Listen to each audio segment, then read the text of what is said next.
What's going on, everybody? I am here to do a review for the film Furiosa, a Mad Max saga. This is a movie that I was very much looking forward to when I found out they were actually making this into a movie. And when they dropped the first teaser for it, I was already hooked in and I was ready for it. By the time they dropped trailer 2, I was locked in completely and couldn't wait to see it. And I'm going to say this right here and right now. As a fan of Mad Max Fury Road, which this movie is a prequel to, I would highly suggest that if you are a fan of that movie, that you go and watch this one somehow, some way. This has to be, in my opinion, one of the best prequels I have ever seen. Because sometimes prequels can be hit or miss, but this one definitely hit every mark possible. It even did some things in here I didn't expect it to do. It didn't do a lot of the cliche prequel things. But before I get into all of it, let me just get into a small synopsis. So Furiosa, this movie is taking place about 15 years or so before the events of Mad Max Fury Road, before Mad Max, who was played by Tom Hardy in the previous one, actually comes across Furiosa, who of course in that movie was played by Charlize Theron. So it pretty much starts off with Furiosa as a little girl. She's living in this place called the Green Place, which they deem as a place of abundance, and people, certain entities, want to get access to it because they're tired of basically living in squalor. They want to live in a nice area, and they've been trying to find this location for a while, and then something happens to the point where Furiosa gets kidnapped and she gets brought back to the place where the people who are living in squalor are at, and now through her they're going to try to find this place called the Green Place. And her mother goes out and tries to find her.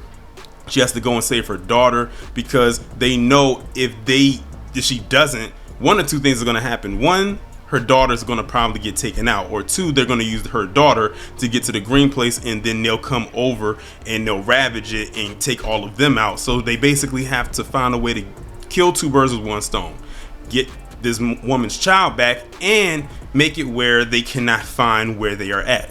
Now, the person that she's being kidnapped and held captive by is a man named Dementus, played by Chris Hemsworth. And let me just tell y'all something right now. This is one of the best performances I have ever seen Chris Hemsworth do. Now, we all know him, very familiar with him with the Thor movies. For those of you who've seen it, he's also been in this movie called Extraction. But in my honest opinion, I think he gave a Oscar-worthy performance. And usually for these type of movies, they don't get really looked at the Oscars like that, except for outside of the technical and visual parts, because that's how the previous one was. It was nominated for a lot of technical stuff and not so much the acting. But I think they should really consider this because he gave a very, very great performance. Like I said, his name is Dementus, which of course you know is Demented, and he played Dementus and Demented and Psycho very, very well. From the accent to the mannerisms to the actions in which he committed against other people and even his own people, and how he felt he was just right in everything that he was doing. His lust for power and greed and all of it was just absolutely through the roof. One of the best performances in this movie, hands down. And if anyone disagrees with me, something is seriously wrong with you.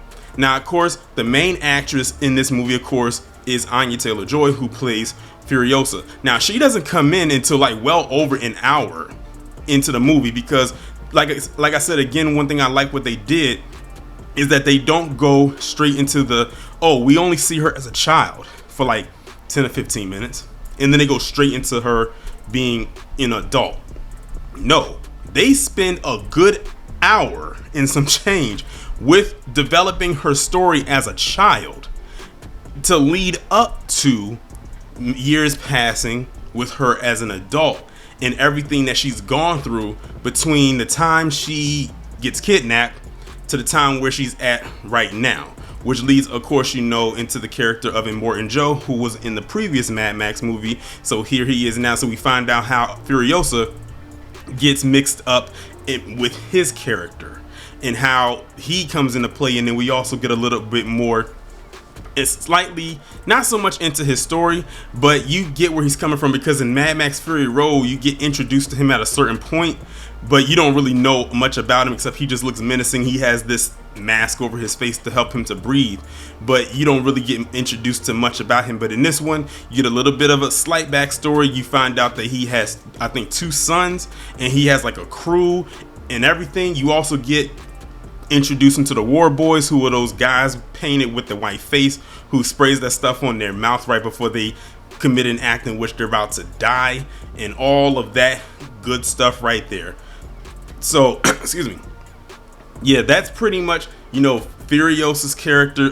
Again, she's pretty much on a revenge plot. She's really trying to do her thing, you know, try to mask herself, because the reason why she's taken as a little girl and given to Amor and Joe is because they're going to use her to try to, you know, pump children out of her. She's a young girl, she's fresh, she's untouched, and they have a whole bunch of other girls there that they do the same thing to. If you've seen Fury Road, those were the girls who was wearing the white cloth and everything that she was helping to escape.